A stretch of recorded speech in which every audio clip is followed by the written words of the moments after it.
Maulang panahon ang nararanasan sa ilang bansa gaya dito sa Pilipinas sa gitna ng umiiral na El Nino.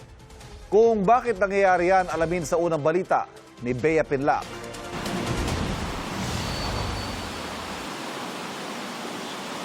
Walang humpay ang malakas na buhos ng ulan sa malaking bahagi ng Luzon.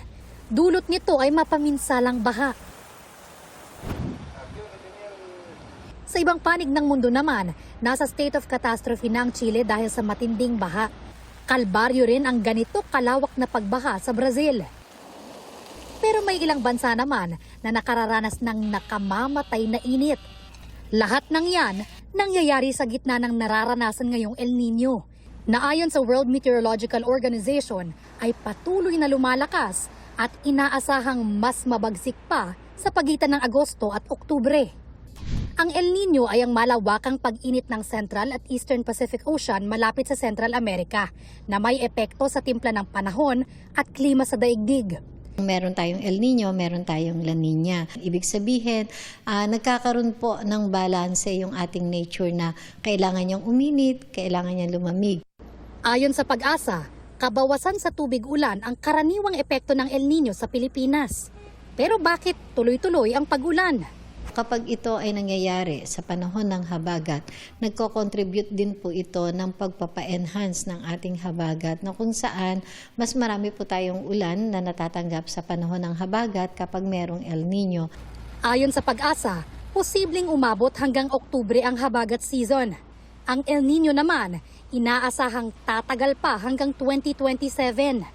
Magkakaroon ng significant na reduction tayo sa ulan at ang isa pa, mainit yung temperatura natin. So, ibig sabihin, mabilis din yung evaporation rate ng ating mga katubigan. Usually, pwede itong mauwi dun sa tinatawag na dry spell. Kapag nagtagal pa ito yung tinatawag nating meteorological drought or prolonged drought condition na kung saan posibleng maapektuhan yung ating agrikultura, yung ating mga irigasyon, yung ating mga dams, yung ating mga water systems, and also, kapag tumindi pa ito, so ibig sabihin, yung tinatawag nating yung socio-economic drought, posible rin natin itong maranasan.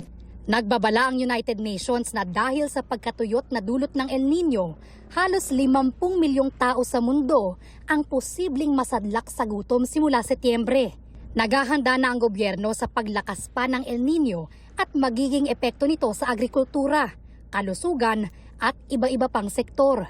Pati supply natin ng tubig, pinangangambahang mababawasan. Usually, lalo-lalo na yung mga kababayan natin dito sa Metro Manila na kung saan umaasa tayo sa Angat Dam. So, alam natin ngayon na mababa pa rin yung level ng ating Angat Dam kahit ito ay nadadagdagan sa panahon ng habagat. Pero kailangan pa rin natin magtipid tayo ng tubig kasi posible pa rin maapektuhan lalo-lalo na kung magtatagal itong El Nino yung panahon ng ating warm and dry season months na kung saan the following year, mga February, March, April, yan talaga yung medyo talagang wala tayong ulan. Sabi ng Pag-asa, weak to moderate pa sa ngayon ang El Nino na nararanasan natin.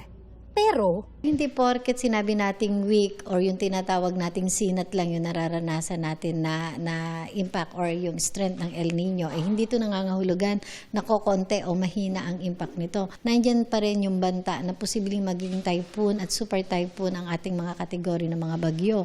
At nagpapa-enhance pa rin ito ng ating habagat na posibleng mas marami pa rin ang ulan na mararanasan natin, lalong-lalo na dito sa western section ng Luzon kasama ang Metro Manila. ito ang unang balita. Bea Pinlac, GMA News.